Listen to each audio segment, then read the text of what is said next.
ายฝนที่โปรยปรายบ่แม่นอุปสรรคของการเดินทาง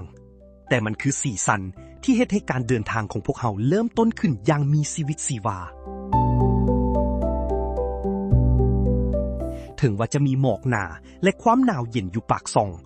แต่รอยยิ้มและความอบอุ่นของครอบครัวก็เฮ็ดให้ทุกพื้นที่มีแต่ความสุข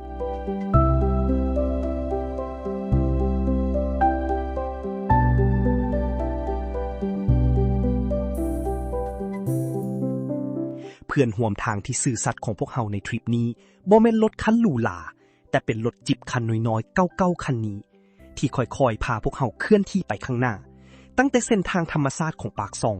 จนมาฮอดแสงสียามค่ำคืนของปากเซหลังจากการเดินทางที่เมื่อยล้าบ่มีหยังจะดีไปกว่าการได้นั่งล้อมวงกินซินดาดโหนๆนำกัน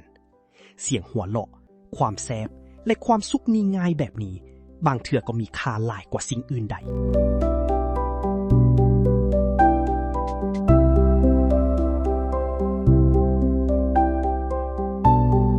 พวกเขาได้แวะสร้างความทรงจำที่ Agroveg Farm และลุยเส้นทางขี้ตมที่ท้าทาย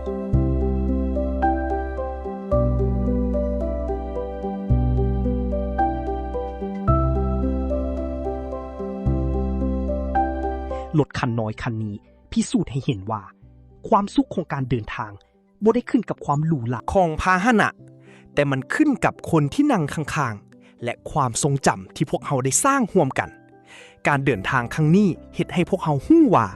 ความสุขบ่ได้อยู่ที่จุดหมายปลายทางเท่านั้น